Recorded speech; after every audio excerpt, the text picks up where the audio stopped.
بيبدا الفيلم بامين شرطه بيتمشى في الشارع، فبيلاقي تاكسي كده واقف على جنب. انت فاهم بقى، امين شرطه تاكسي، فبيروح عشان يشوف فيه ايه. في حاجه يا اسطى؟ ابدا يا بيه، مستنيين واحده صاحبتها. طب اساله اي سؤال منطقي يعني، يقول له فين الرخص مثلا، هو ايه اللي في حاجه؟ ما فيش حاجه، واقف يا عم عادي، وانا واقف بالعرض في صلاح سالم. المهم يا سيدي الامين بيمشي من هنا، بيروح واحد جاي وراكب معاه، فهنا بقى امين الشرطه بيدرك ان هو ايه، اتضحك عليه، فبيقرر ان هو يجري ورا التاكسي. هو تصرف ذكي جدا الحقيقه، بس احنا محتاجين نعرف امين الشرطه ده كام حصان عشان يحصل التاكسي. لو انت بقى هتسالني مين اللي غلطان، فانا عايزك تركز معايا كده شويه. بص معايا كده، ده مش شكل شخص عادي، واضح جدا ان هو مجرم، ده وش مجرم. وبعدين انت كنت مستني ايه؟ مستني يقول لك احنا العصابه والزعيم نازل من فوق كمان شويه، وطبيعي هيكذب عليك. ام علي دي جوهره مهمه جدا لاسباب سياسيه، كانت بتاعه الملكه فوزيه والحكومه المصريه. ده مدير الامن ده ولا مروان بابلو يا اخوانا؟ ده بيغني. المهم يا سيدي بقى اتضح ان الجوهره اللي اسمها ام علي دي اتسرقت، ولكن الحكومه عندها مشكله وحيده. الموضوع يا فندم عايز سرعه، لان الجوهره صغيره وسهل التصرف فيها. فعلا هي دي المشكله الصعبه في الموضوع. عارف انت، هي لو كبيره شويه بحجم ابو الهول مثلا كان بقى مفيش مشكله عادي والله، يلا بقى تتعوض في سرقه تانية. بعدها بيجيبوا الخواجه اللي الجوهره كانت بتتصلح عنده، بتجيلهم مكالمه تبلغهم انهم قبضوا على سواق التاكسي. بنشوف العقيد شعبان اللي بيقوم بدوره كوميديان المفضل سموره، وبنشوف الرائد نبيل اللي بيقوم بدوره هاني رمزي، وهم رايحين الاقصر. بيتضح بعد كده ان اللي سرق الجوهره دي اتنين اسمهم سالي وسيمون، وللاسف يعني سيمون ده طلع راجل،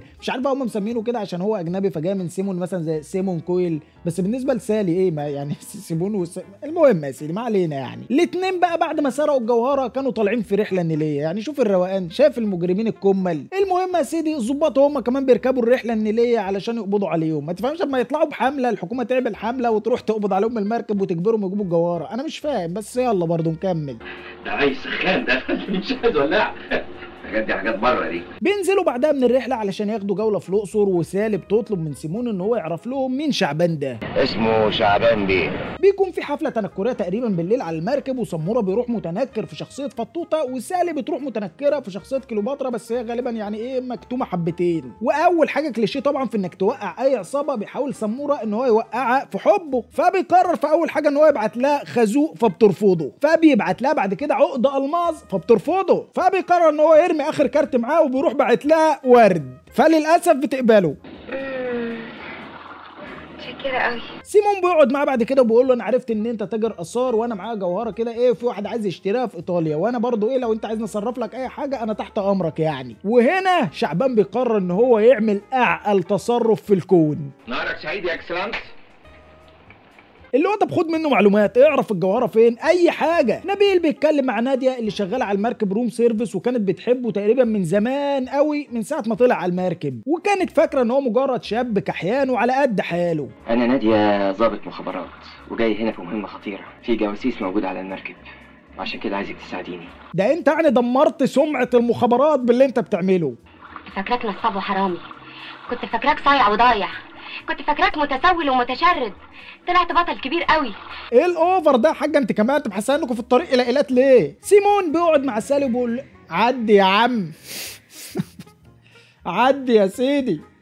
سيمون بيقعد مع سالي وبيقول لها ان الناس خلاص حددوا ميعاد التسليم، فانت تاخدي نصيبك وتتكل على الله وانا هتصرف في الباقي. بينزلوا من المركب عشان يعملوا جوله، وشعبان والسالي بيروحوا يعملوا صفقه كده على جنب في الجوله بتاعتهم، وبيستلموا جوهره. وناديه بتروح بقى عشان ايه توقع سيمون في الكلام زي ما اتفقت مع نبيل، فبينتج لنا العبط اللي هتشوفه ده. ضحك عليا وعشمني بالجواز، خلاني سبت شغلي على المركب ودلوقتي بيضحك عليا. اصرف عليكي ونبقى اصحاب. يعني واحده لسه شايفها من نص ساعه جايه بتقول لك ان في واحد ضحك عليها، فاول حاجه بتقولها لها اصرف عليكي ونبقى اصحاب، اللي هو بتضحك عليها برضو؟ ده ايه المنطق ده؟ ولكن بيني وبينكم الاعجاز مش هنا، الاعجاز ان هي قالت له لا تتجوزني. اصرف عليكي ونبقى اصحاب وتتجوزني. هو في ايه بجد يا اخوانا؟ هو اللي بيكتب كانت مشعشعه معاه قوي كده ولا ايه؟ بيرجعوا المركب وشعبان بيقول لسالي ان الجوهره اللي هم جابوها دي اسمها ام علي، وتعتبر من اغلى الجواهر في العالم، وان هو شاكك ان في حد بيراقبهم. سالي ما شاء الله عليها اذكى اخواتها، فبتروح لسيمون تقول له الجوهره اللي معانا دي شكلها مزيفه والحقيقه مع شعبان، واحنا لازم نتصرف يا عم سيمون. فسيمون بياخد بعضه وبيروح يقعد مع سموره يفرجوا على الاثار اللي معاه، يعني ولا كانه تاجر شنطه، يعني ده مش تاجر اثار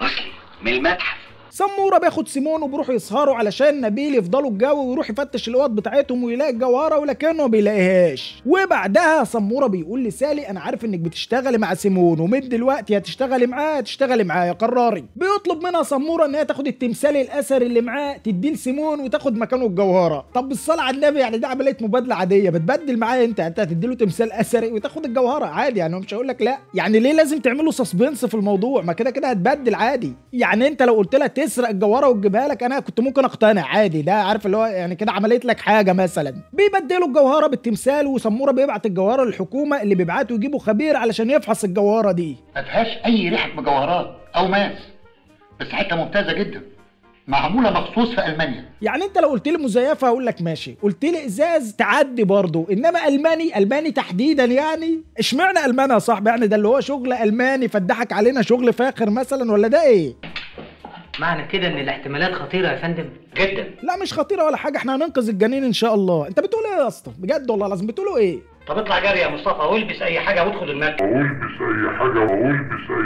هو كان ناوي يخش المركب ملط؟ طيب اصل ده تفسير وحيد. شعبان بيقول لسالي ان سيمون ضحك عليهم وان هم ظباط اصلا، وسيمون بيقول لناديه ان انت اللي هتنفذي العمليه وانت اللي هتسلمي البضاعه وكلمه السر هي يقرب منك ويقول لك مال القمر ماله. بالفعل ناديه بتنزل علشان تسلمهم البضاعه فبيخطفوها. مال القمر ماله.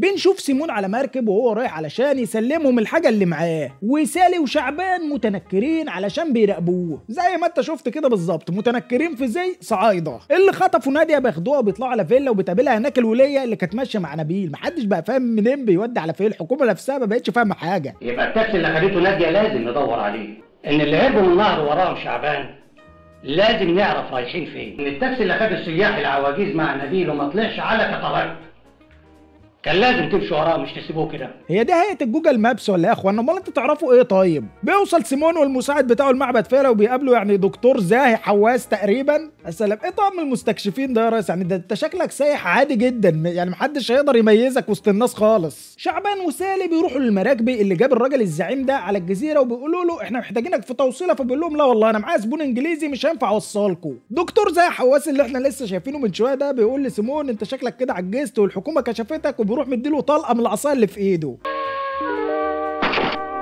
طب يعني دي سنايبر ولا طبانجه ولا ايه يا اخوانا؟ ما تحترموا عقولنا شويه يا اخوانا. وصلوا للمركب وتويه وبعدين حصلني على كوسيمبا.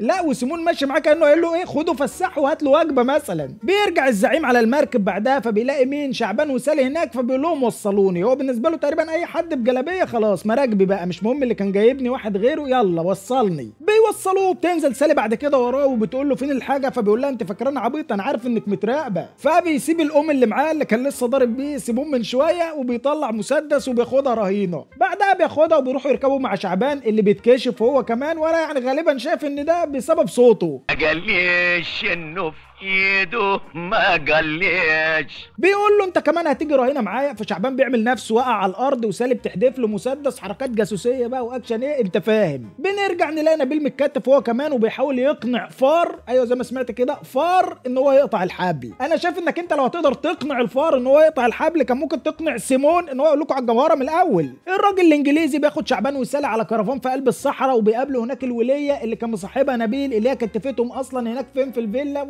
انا مش فاهم حاجه والله يا اخوانا ولا حد فاهم. المهم يعني بتحضنها سالي وبتقول لها ان هي غلطانه وانها ترجع معاهم. طبعا ماشيين هوب بيجي مطب شعبان بينط يروح واخد الام اللي مع دكتور زاهي ده هو المسدس اللي معاه.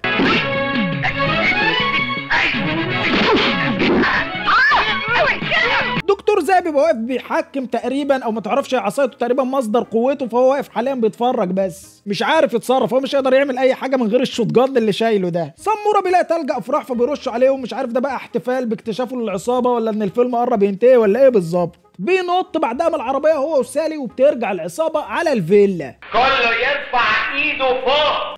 شعبان حبيبي حد العب. بعد ما العصابه بتهرب كده شعبان بيقول لهم ما تقلقوش الحكومه مستنياهم بره.